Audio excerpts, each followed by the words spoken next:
That was Secretary of State Marco Rubio today, pushing back against Democrats in his first public testimony since the Trump administration ousted Venezuela's violent communist dictator Maduro. Secretary Rubio declined to rule out further U.S. military action in Venezuela, saying Venezuela, quote, provided a base of operation for virtually every U.S. enemy in the world. Joining us now, Senator Markwayne Mullin from Senate Armed Services. Senator, thank you so much for joining us today. It's good to see you again. What do you make of the Secretary's testimony today? He's saying this is about putting Venezuela on a path to democracy. It's going to take some time, but Democrats opposed how it went down. Well, Democrats oppose anything that President Trump is doing. Keep in mind, in 2019, these same Democrats were calling for President Trump to do something in Venezuela. These same Democrats were absolutely quiet during the Arab Spring underneath Obama, ran by Secretary Clinton at the time.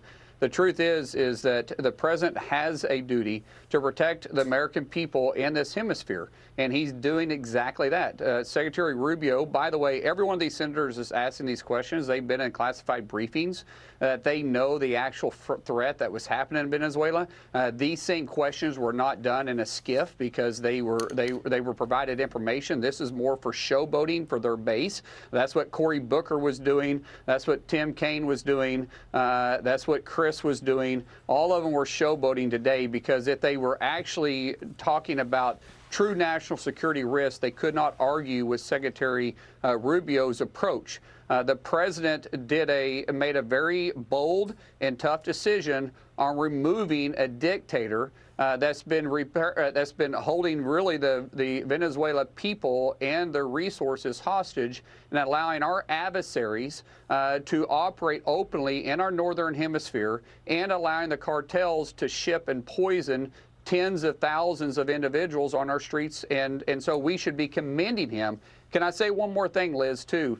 When Secretary Rubio gave his testimony in a classified setting, every one of these Democrats clapped, literally clapped after the briefing, because of the extraordinary job our men and women in the IC, the intelligence community, and within DOW, Department of War, did on removing this dictator from our hemisphere. So they initially clapped, but then you have Senator Tim Kaine again criticizing them for not seeking congressional approval over their capture of Maduro and airstrikes on alleged drug boats. But you're saying in private they clapped at a briefing that Marco Rubio gave on all of this.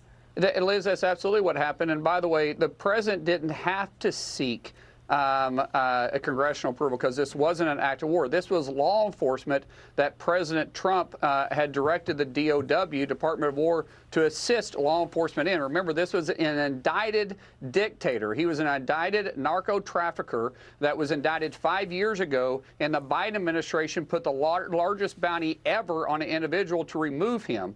And so this was DOW enforcing and working with law enforcement. This was done in 1989 and underneath Bush at the same time. The same exact operations underneath the same exact authority was done then, which no Democrats complained about. Yeah. It was done now. And so if you took this to court, even if they decided to take it to court, the court would obviously say this is a law enforcement action that took place. You're talking about the ouster of Panama's Noriega.